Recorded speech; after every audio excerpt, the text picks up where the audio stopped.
ভাৰতৰ প্ৰত্যাক্ৰমণৰ পাছতে ভয়ত কঁপিছে এতিয়া পাকিস্তান। পাকিস্তানৰ ৫টাকৈ বিমান কোঠত ভাৰতৰ ফালৰ পৰা আক্ৰমণ কৰা হৈছে। পাকিস্তানে যিদৰে ভাৰতৰ সীমান্তত থকা অঞ্চলসমূহত উৰি ৰাজৌৰি এই অঞ্চলসমূহত যিদৰে আক্ৰমণ কৰিছিল তাৰ পিছতে কিন্তু ভাৰতীয় সেনাই প্ৰত্যাক্ৰমণ কৰিছে আৰু ৫টাকৈ পাকিস্তানৰ বিমান বায়ু সেনা বাহিনীৰ যি ঘাটি আছে কঁপি উঠিছে। তাৰ ভিতৰত মূল হৈছে ৰাৱালপিণ্ডিৰ নুৰ খান বিমানকোট, লগতে পঞ্জাবৰ বায়ু সেনাৰ ৰফিকি, মুৰিদ, ৰহিমিয়াৰ আৰু চৰাগোট এই ৫টাত ভাৰতীয় সেনাই আক্ৰমণ কৰিছে। ভাৰতৰ বায়ু সেনাৰ ফালৰ পৰা আক্ৰমণৰ খবৰ পোৱা গৈছে আৰু তাৰ পিছৰ দৃশ্য আহিছে, কাৰণ পাকিস্তানত এতিয়া কিছু সময় পূৰ্বে পাকিস্তানৰ প্ৰধানমন্ত্ৰীৰ অধ্যক্ষতাত তেওঁলোকে ভাৰতৰ ওপৰত পাৰমাণৱিক আক্ৰমণ কৰিব পাৰোঁ বুলি হুংকাৰ দি এখন বৈঠক অনুষ্ঠিত কৰিছিল। সেই বৈঠকৰ মাজতে কিন্তু এই ধৰণৰ খবৰ আহিছে আৰু কিছুমান দৃশ্যাংশ আমাৰ ওচৰত আহি পৰিছে, যি দৃশ্যাংশ পাকিস্তানৰ সেই অঞ্চলসমূহত আক্ৰমণ কৰাৰ দৃশ্য। কিছু সময় পূৰ্বে ভাৰতৰ সেনাৰ ফালৰ পৰা আৰু বৈদেশিক সচিবৰ যি সংবাদমেল আয়োজন কৰা হৈছিল তাত স্পষ্টভাৱে দেখুওৱা হৈছিল পাকিস্তানত কিদৰে আক্ৰমণ কৰা হৈছে। আৰু এইটো হৈছে পাকিস্তানৰ চিয়ালকোটত থকা এটা লঞ্চ পেড, য'ৰ পৰা ভাৰত বিৰোধী বিভিন্ন ধৰণৰ সন্ত্ৰাসবাদী কাৰ্যকলাপ চলি আছিল আৰু তাৰ পৰাই ড্ৰোন আক্ৰমণ সংঘটিত কৰিছিল পাকিস্তানী সেনাই। কাৰণ ৪৮ ঘণ্টাৰ সময়ছোৱাত পাকিস্তানে প্ৰায় ৪০০ৰো অধিক ড্ৰোন আক্ৰমণৰ চেষ্টা কৰিছে, লগতে তেওঁলোকে মিছাইল আক্ৰমণৰ চেষ্টা কৰি আছে। বিভিন্ন ধৰণৰ মিছাইল ড্ৰোন ভাৰতৰ এয়াৰ ডিফেন্স চিষ্টেমে আকাশ মাৰ্গতে ধ্বংস কৰিছে। কিন্তু তাৰ পৰৱৰ্তী যদি দৃশ্য ক'বলৈ যাওঁ, ভাৰতে যি আক্ৰমণ কৰিছে পাকিস্তানৰ ওপৰত, এইদৰে পাকিস্তানত থকা চিয়ালকোটত থকা সন্ত্ৰাসবাদী আৰু পাক সেনাৰ লঞ্চ পেড ভাৰতীয় সেনাই ধ্বংস কৰিছে এই দৃশ্য। গতিকেলৈ পাকিস্তানত এতিয়া ইটোৰ পিছত সিটো বিস্ফোৰণ হৈছে, যাৰ বাবে পাকিস্তান কঁপিছে আৰু তাৰ মাজতে তেওঁলোকে হিতাহিত জ্ঞান হেৰুৱাই ভাৰতৰ ওপৰত পাৰমাণৱিক আক্ৰমণৰ তেওঁলোকে হুংকাৰ দিছে। বিশেষকৈ ৫টা যি বিমান কোঠৰ কথা কৈছোঁ, যিকেইটা অত্যন্ত গুৰুত্বপূৰ্ণ পাকিস্তানৰ নিৰাপত্তাৰ দিশটোৰ ফালৰ পৰা। পাকিস্তানৰ ভিত্তিত যদি চাবলৈ যাওঁ, ৰাৱালপিণ্ডি পাকিস্তানৰ হৃদপিণ্ডত ভাৰতে আক্ৰমণ কৰিছে। ৰাৱালপিণ্ডিৰ যিটো চাকলালৰ নুৰ খান বিমানকোট আছে তাত কালি পুৱতি নিশা ভাৰতে আক্ৰমণ কৰিলে। লগতে পঞ্জাবৰ বায়ু সেনাৰ শিবিৰ ৰফিকি, মুৰিদ, ৰহিমিয়াৰ খান আৰু চৰাগোধা বিমানকোটত ভাৰতৰ ফালৰ পৰা আক্ৰমণৰ খবৰ পোৱা গৈছে আৰু সেই দৃশ্যাংশ পাকিস্তানী মিডিয়াতে উপলব্ধ হৈছে আৰু পাকিস্তানৰ একাংশ সাধাৰণ নাগৰিকে এই আক্ৰমণৰ দৃশ্যাংশসমূহ তেওঁলোকৰ মোবাইল কেমেৰাত বন্দী কৰিছে। আৰু পাকিস্তানৰ দৃশ্য এয়া, এইদৰে সন্ত্ৰাসবাদীৰ লঞ্চ পেডসমূহ ভাৰতে ধ্বংস কৰিবলৈ সক্ষম হৈছে। আৰু লগতে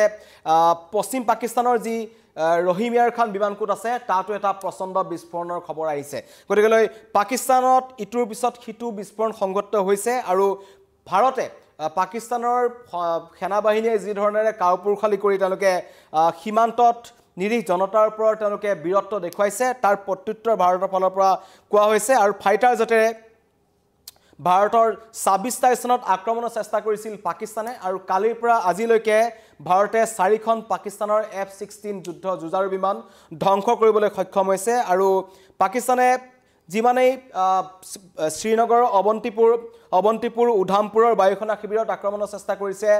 আম্বালা টাৰ্গেট কৰি আছে, লগতে পঞ্জাবৰ বিভিন্ন অঞ্চলত ড্ৰোন আক্ৰমণৰ চেষ্টা পাকিস্তানৰ পৰা কৰি থকা হৈছে। কিন্তু সকলো পাকিস্তানৰ চেষ্টা ব্যৰ্থ কৰিছে ভাৰতৰ বায়ু সেনাই। লগতে পঞ্জাবৰ বায়ু সেনা শিবিৰত হাই স্পীড মিছাইলেৰে পাকিস্তানে আক্ৰমণৰ চেষ্টা কৰিছে, যি আক্ৰমণক কিন্তু ভাৰতৰ এয়াৰ ডিফেন্স চিষ্টেমে প্ৰতিহত কৰিবলৈ সক্ষম হৈছে। লগতে পাকিস্তানৰ ড্ৰোন আক্ৰমণত সৰু সুৰা কিছুমান আহতৰ খবৰ আহিছে, কিছুমান ভয়ংকৰ তথ্য আহিছে, যিসমূহ সীমান্তবাসী ৰাইজৰ লগত হৈছে। যিটো পঞ্জাবৰ যিটো ফিৰোজপুৰ বুলি অঞ্চল আছে, এই পঞ্জাবৰ ফিৰোজপুৰত আজি পুৱতি নিশা পাকিস্তানৰ এখন ড্ৰোন, যিখন ভাৰতীয় বায়ু সেনাই ধ্বংস কৰিছিল, আকাশ মাৰ্গৰ পৰা আহি এটা পৰিয়ালৰ বাসগৃহৰ ওপৰত পৰে, যাৰ ফলত সেই পৰিয়ালটোৰ ৩জনকৈ ব্যক্তি অতি গুৰুতৰভাৱে আহত হৈছে। তেওঁলোকক ফিৰোজপুৰৰ এখন হস্পিটেলত ভৰ্তি কৰা হৈছে। আহত ৩জনৰ অৱস্থা অতি সংকটজনক। ইয়াৰ বাহিৰেও যদি ক'বলৈ যাওঁ, উৰিত যি ধৰণৰ আক্ৰমণ হৈছে পাকিস্তানৰ ফালৰ পৰা, তাতো কিন্তু কালি এগৰাকী মহিলাই প্ৰাণ হেৰুৱাব লগা হৈছিল, ৫জন লোক গুৰুতৰভাৱে আহত হৈছে। আৰু আজি যদি ক'বলৈ যাওঁ, ৰাজৌৰিত ইতিমধ্যেই ৩জন লোকৰ মৃত্যু হৈছে, এজন চৰকাৰী বিষয়াসহ 2জন সাধাৰণ নাগৰিকৰ। বৰ্তমানলৈকে এজনৰ ৰায় বাহাদুৰ থাপা নামৰ যিজন চৰকাৰী বিষয়া আছিল তেখেতৰ পৰিচয় উদ্ধাৰ কৰা হৈছে কিন্তু আন দুজনৰ পৰিচয় এতিয়ালৈকে উদ্ধাৰ কৰিব পৰা হোৱা নাই কিন্তু ভাৰত পাকিস্তানৰ এই উত্তেজনাৰ মাজতে এইসমূহ দৃশ্যাংশ এতিয়া সুলভ হৈ পৰিছে পাকিস্তান এদৰে জ্বলিছে আৰু ভাৰতৰ ফালৰ পৰা যিসমূহ ক্ষেপণাস্ত্ৰ পাকিস্তানলৈ প্ৰেৰণ কৰা হৈছে বা পাকিস্তানলৈ নিক্ষেপ কৰা হৈছে সেইসমূহক কিন্তু প্ৰতিহত কৰাত পাকিস্তান ব্যৰ্থ হৈছে কিয়নো পাকিস্তানৰ ওচৰৰ যিটো এয়াৰ ডিফেন্স সিস্টেম আছিল যিটো চাইনাৰ পৰা তেওঁলোকে ক্ৰয় কৰিছিল সেইটো 7 তাৰিখৰ দিনাখনেই ভাৰতে ধ্বংস কৰি পেলাইছিল তাৰ পিছত অসহায় হৈ পৰিছে পাকিস্তান আৰু পাকিস্তানৰ ইটোৰ পিছত হিটু ঘাটিত আটাইতকৈ এতিয়ালৈকে ক'ব লাগিব অপাৰেচন সিন্দুৰ ভাৰতে আৰম্ভ কৰিছে যদিও ভাৰতে প্ৰত্যক্ষভাৱে পাকিস্তানৰ সাধাৰণ নাগৰিক আৰু পাকিস্তানী সেনাৰ ওপৰত আক্ৰমণ এতিয়ালৈকে কৰা নাই তেওঁলোকে আক্ৰমণ কৰিছে কেৱল সন্ত্ৰাসবাদী ঘাটিসমূহ চিনাক্ত কৰি আজিও যিখন ভাৰতীয় সেনাৰ সংবাদমেল আছিল লগতে বৈদেশিক সচিব তাত উপস্থিত আছিল তেওঁলোকৰ ফালৰ পৰা এটা কথা স্পষ্টকৈ কোৱা হৈছে আমি যিসমূহ অঞ্চলত টাৰ্গেট কৰিছো সেই অঞ্চলসমূহত সন্ত্ৰাসবাদীৰ ঘাটি থকাৰ স্পষ্ট প্ৰমাণ ভাৰতৰ ওচৰত আছে আৰু বিশেষকৈ পাকিস্তানৰ সিয়ালকিটৰ যোনটো আপোনাৰ লঞ্চ পেড ধ্বংস কৰি দিছে মই এই দৃশ্যাংশ আপোনালোকক দেখুৱাইছিলোঁ এই লঞ্চ পেডটোৰ পৰা পাকিস্তানী সেনাই ড্ৰোন আক্ৰমণ কৰি আছিল সাধাৰণ সীমান্তত থকা সাধাৰণ নাগৰিকৰ ওপৰত তাৰ পৰা একাংশ সন্ত্ৰাসবাদীৰ গতিবিধি ভাৰতৰ ওচৰত আছে তাৰ পৰা একাংশ সন্ত্ৰাসবাদীক প্ৰশিক্ষণ দিয়া হয় তাৰ পৰা সন্ত্ৰাসবাদীসকলক ভাৰতৰ সীমান্ত পাৰ কৰি ভাৰতলৈ পঠাই দিয়া হয় গতিকে তেনেকুৱা কিছুমান টাৰ্গেট ভাৰতে আগতে লক্ষ্য কৰি লৈছে তাৰ পিছতে ভাৰতে আক্ৰমণ কৰিছে আৰু ৰাৱালপিণ্ডিৰ নুৰখান বিমানকোট পঞ্জাবৰ ৰফিকি আৰু মুৰিদ বিমানকোট লগতে পঞ্জাবৰ খৰাগোদা বিমানকোট লগতে ৰহিয়াম খান বিমানকোট য'ৰ পৰা পাকিস্তানী সেনাই ভাৰতক আক্ৰমণৰ চেষ্টা কৰিছিল সেই বিমানকোটসমূহত 5টাকৈ বিমানকোটত ভাৰতে আক্ৰমণ কৰিছে জেট আৰু মিছাইলেৰে সেই কথাও আজি সংবাদমেলখনত স্পষ্টকৈ কোৱা হৈছে লগতে পাঠানকোট ভুজ ধৰি কেইবাটাও বিমানকোটত আক্ৰমণ কৰিছে আৰু ক্ষয়ক্ষতি হৈছে যথেষ্ট সংখ্যক কিন্তু পৰাপক্ষত সাধাৰণ ৰাইজক টাৰ্গেট কৰা নাই ভাৰতীয় সেনাৰ ফালৰ পৰা স্পষ্ট কৰি দিয়া হৈছে যিসমূহ অঞ্চলত আমাৰ সন্ত্ৰাসবাদীসকলৰ উপস্থিতি ধৰা পৰিছিল সেইসমূহ টাৰ্গেটকে কিন্তু ভাৰতীয় সেনাৰ ফালৰ পৰা টাৰ্গেট কৰা হৈছে আৰু ভাৰতে ইতিমধ্যে কৈছে যে অধিক ভয়ংকৰ তীব্ৰতৰ কৰা হ'ব পাকিস্তানৰ বিৰুদ্ধে আক্ৰমণ যদিহে পাকিস্তানে সন্ত্ৰাসবাদীৰ পৃষ্ঠপোষকতা বন্ধ নকৰে পেহেলগামৰ দৰে ঘটনা যদি সংঘটিত কৰে লগতে সাধাৰণ ৰাইজত সীমান্তত থকা উৰি হওক ৰাজৰি হওক পুঞ্জ হওক হাৰিয়ানা হওক পঞ্জাব হৈ গ'ল এই অঞ্চলসমূহত যদি সাধাৰণ ৰাইজৰ ওপৰত তেওঁলোকে আক্ৰমণ বন্ধ নকৰে তেন্তে পৰিস্থিতি অধিক ভয়ংকৰ হ'ব আজি কেইবাখনো গুৰুত্বপূৰ্ণ মিটিং আছে আৰু ইতিমধ্যেই এটা চৰ্চা ওলাইছে যে যুদ্ধৰ অৱসান বিচাৰিছে পাকিস্তানে কাৰণ ভাৰতৰ সৈতে আলোচনাত মিলিত হ'ব বিচাৰিছে পাকিস্তান আৰু দিল্লীৰ সৈতে যোগাযোগৰ চেষ্টা চলাই আছে পাকিস্তানৰ ফালৰ পৰা কিন্তু অধিক শোচনীয় হৈ পৰিছে কাৰণ পাকিস্তানে কালিৰ দিনটোত IMFৰ ওচৰত তেওঁলোকে ভিক্ষা খুজিব লগা হৈছিল আৰু তেওঁলোকৰ ওচৰত সামৰিক শক্তি বা সামৰিকভাৱে ভাৰতৰ সৈতে যুদ্ধ কৰি যাব পৰাকৈ তেওঁলোকৰ ওচৰত এতিয়া ধন পইচা নাই যাৰ বাবে এতিয়া কপিছে পাকিস্তান আৰু এইখিনি সময়ত যদি ক'বলৈ যাওঁ পাকিস্তানৰ ফালৰ পৰা আলোচনাৰ এটা বাৰ্তা আহিছে পাকিস্তানে ভাৰতৰ লগত আলোচনা কৰিব বিচাৰিছে আলোচনাৰ মাধ্যমেৰে তেওঁলোকে এই সমস্যাৰ সমাধান বিচাৰিছে যি পাকিস্তানে আধা ঘণ্টাৰ আগলৈকে পাৰমাণৱিক বোমাৰ বা পাৰমাণৱিক আক্ৰমণ কৰিব পাৰো বুলি তেওঁলোকে এখন জৰুৰী বৈঠকৰ আয়োজন কৰিছিল সেই পাকিস্তানে হঠাৎ সুৰ খলাইছে কাৰণ যেতিয়ালৈকে দেখিছে যে তেওঁলোকৰ 5টাকৈ মূল বিমান সেনাৰ ঘাটিতেই ভাৰতীয় সেনাই আক্ৰমণ কৰিলে তাৰ পিছতো তেওঁলোকে যেতিয়া প্ৰত্যাক্ৰমণ কৰিব নোৱাৰিলে তেতিয়া তেওঁলোকে এটা কথা চিন্তা কৰিছে যে এতিয়া পৰিস্থিতি অধিক তীব্ৰতৰ হৈ গৈছে আৰু ভাৰতে যিকোনো মুহূৰ্তত তেওঁলোকৰ ওপৰত আক্ৰমণ কৰিব পাৰে গতিকেলৈ পাকিস্তানে হাত দাঙিছে লগতে পাকিস্তানৰ যি কাপুৰুষালী কাৰণ সমগ্ৰ বিশ্বৰ দেশসমূহে ভাৰতৰ সপক্ষে থিয় হৈছে কেইখনমান দেশৰ বাহিৰে সকলো দেশ ভাৰতৰ সপক্ষে থিয় হৈছে আন্তঃৰাষ্ট্ৰীয় হেঁচা আছে পাকিস্তানে কেইদিন যুদ্ধ কৰিব গতিকেলৈ পাকিস্তানৰ যি ক্ষমতা পাকিস্তানৰ যি শক্তি সেইটো 48 ঘণ্টা সময়ত ভাৰতে বাহিৰ কৰি দিলে গতিকেলৈ পাকিস্তানে ভাৰতৰ যি S-400 ধ্বংস কৰা বুলি দাবী কৰিছিল হেতু ভুৱা বুলি ইতিমধ্যে কৰ্নেল সফিয়া কুৰেশিয়ে কৈছে আৰু পাকিস্তানে ইতিমধ্যে কিছুমান ছায়া যুদ্ধৰ তেওঁলোকে ব্যৱহাৰ কৰিছে সাইবাৰ যুদ্ধৰ তেওঁলোকে ব্যৱহাৰ কৰিছে তেওঁলোকে একাংশ ফেক ভিডিও তেওঁলোকে বিয়পাবলৈ চেষ্টা কৰিছে একাংশ পাকিস্তানী সোশ্যাল মিডিয়া হেণ্ডলাৰৰ সহযোগত তেওঁলোকে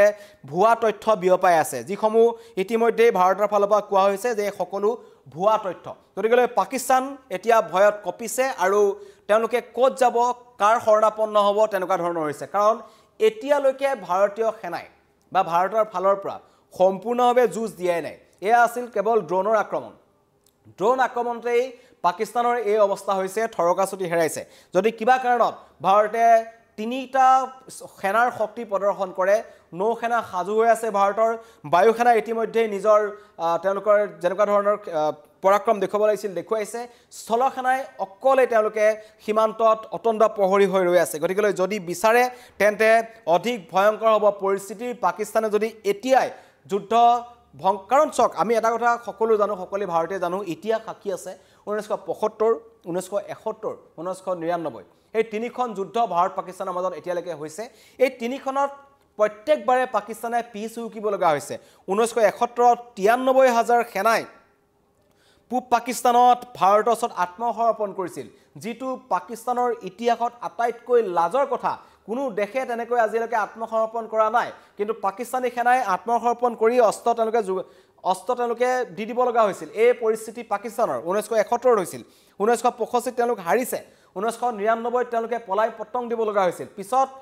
ভাৰতৰ ভূমিত পৰি থকা মৃতদেহ নিবলৈ পাকিস্তানৰ সেনাই খা নকৰিলে পিছত ভাৰতৰ ফালৰ পৰা সেইবোৰ সমাধিস্থ কৰা হ'ল গতিকে পাকিস্তানী সেনাৰ ইতিহাস নতুনকৈ কোৱাৰ প্ৰয়োজন নাই কিন্তু তেওঁলোকে এতিয়া সন্ত্ৰাসবাদৰ হাতত ধৰি বা সন্ত্ৰাসবাদীৰ কিছুমান আশ্ৰয় পাইছে বা তেওঁলোকে কিছুমান কথা পাহৰি গৈছে যে তেওঁলোকে ভাৰতৰ আগত কিমানবাৰ মুখ ঠেকেচা খাইছে কিমানবাৰ বেয়াকৈ তেওঁলোক পৰাস্ত হৈছে আৰু কিমান তেওঁলোক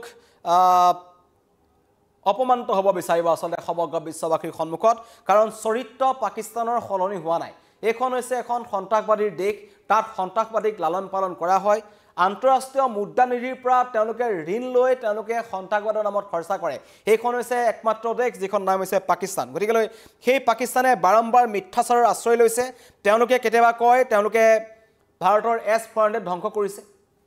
তেওঁলোকে 2-3 দিন পূৰ্বে 8টা নে 9টা ভিডিঅ' তেওঁলোকে ভাইৰেল কৰিছিল য'ত তেওঁলোকে লেবাননত হোৱা আক্ৰমণৰ দৃশ্যাংশ ভাৰতত বুলি প্ৰমাণ কৰিব বিচাৰিছিল কিছু সময় পূৰ্বে তেওঁলোকে ভাৰতৰ বায়ু সেনা বিমান ধ্বংস কৰা এটা ফেক ভিডিঅ' তেওঁলোকে ভাইৰেল কৰিছে ভাৰতৰ জনসাধাৰণক বিপথে পৰিচালিত কৰিবলৈ পাকিস্তানে এতিয়া সাইবাৰ যুদ্ধ আৰম্ভ কৰিছে গতিকে যি অস্ত্ৰৰে যুঁজিব নোৱাৰি তেওঁলোকে ফেক একাউণ্ট খুলি ফেক হেণ্ডেলৰ জৰিয়তে তেওঁলোকে এতিয়া কিছুমান ভুৱা তথ্য বিয়পাত লাগিছে এয়া হৈছে পাকিস্তানৰ চৰিত্ৰ কপিছে ইটোৰ পিছত সিটো বিস্ফোৰণ হৈছে মই দেখুৱাই দিছো আকৌ এবাৰ যিসকল আমাৰ লগত নতুনকৈ জড়িত হৈছে কিদৰে চিয়ালকোটত থকা পাকিস্তানৰ লঞ্চ পেড ভাৰতে ধ্বংস কৰিছে এইটো হৈছে পাকিস্তানৰ চিয়ালকোটৰ এটা লঞ্চ পেড য'ৰ পৰা 400টা ড্ৰোন পাকিস্তানে ভাৰতলৈ নিক্ষেপ কৰিছিল সেই লঞ্চ পেডটোকে ভাৰতে ধ্বংস কৰি পেলাইছে গতিকে এয়া হৈছে এতিয়া পাকিস্তানৰ অৱস্থা পাকিস্তান কপিছে পাকিস্তানৰ ভৰিৰ তলত মাটি নোহোৱা হৈছে তেওঁলোকে চিন্তা কৰিবলগীয়া হৈছে যে এতিয়া আমি কেনেকৈ এই পৰিস্থিতিৰ পৰা মোকাবিলা কৰিব পাৰো তেওঁলোকৰ বন্ধু ৰাষ্ট্ৰ তুৰস্ক আহিছিল আহি কিন্তু কি কৰিব পাৰিছে সেইটো সকলোৱে দেখিছো কিন্তু এটা অত্যন্ত গুৰুত্বপূৰ্ণ কথা যিসমূহ পাকিস্তানী ড্ৰোন বা ক্ষেপণাস্ত্ৰ ভাৰতে ধ্বংস কৰিছে তাৰ অধিকাংশই কিন্তু তুৰস্ক আৰু চীনত নিৰ্মিত গতিকে পাকিস্তানে চীন আৰু তুৰস্কৰ সহায় লৈ হয়তো যুদ্ধত জিকি যাম বা বৰ্তি থাকিম বুলি তেওঁলোকে চিন্তা কৰিছিল কিন্তু যেটো এতিয়া 48 ঘণ্টা নহওঁতে পাকিস্তানে হাত দাঙিছে আৰু তেওঁলোকৰ ফালৰ পৰা মন্তব্য আহিছে যে আমি হয়তো এতিয়া আৰু যুদ্ধ কৰিব নিবিচাৰো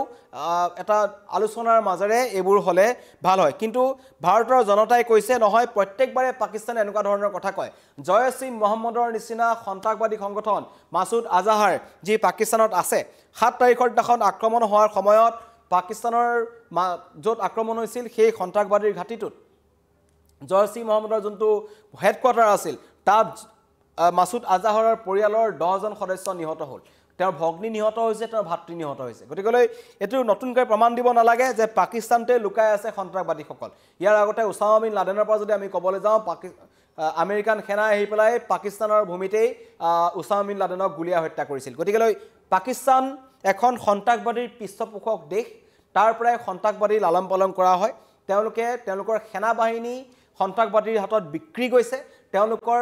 সেনা বাহিনীয়ে পোছাক পিন্ধি সন্ত্ৰাসবাদীৰ জানাজাত অংশগ্ৰহণ কৰে এয়া হৈছে পাকিস্তানী সেনাৰ কাপুৰুষালে আমি দেখি আছো তেওঁলোকে সীমান্তত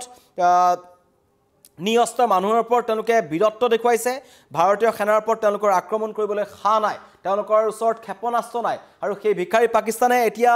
পুনৰ হাতত কটৰা লৈ পেলাই তেওঁলোকে ভিক্ষা খুজিব লগা হৈছে আন্তঃৰাষ্ট্ৰীয় মুদ্ৰা নিধিৰ ওচৰত গতিকে এয়া হৈছে পাকিস্তানৰ চৰিত্ৰ গতিকে পাকিস্তান কপিছে আৰু কপি থকাৰ মাজতেই কৈছো পাঁচটাকৈ পাকিস্তানৰ বিমান সেনা যি ঘাটি আছে ভাৰতে আক্ৰমণ কৰিলে নাম পুনৰবাৰ কৈছো ৰাৱালপিণ্ডিৰ সাকলালৰ নুৰখান বিমানকোট পঞ্জাব বায়ু সেনাৰ ৰফিকি মুৰিদ ৰহিয়াম খান আৰু সৰাগুদা বিমানকোট লগতে পশ্চিম পাকিস্তানৰ ৰহিয়াম খান বিমানকোট কপি উঠিছে পাকিস্তান ভাৰতৰ সেনাৰ প্ৰত্যাক্ৰমণত ধন্যবাদ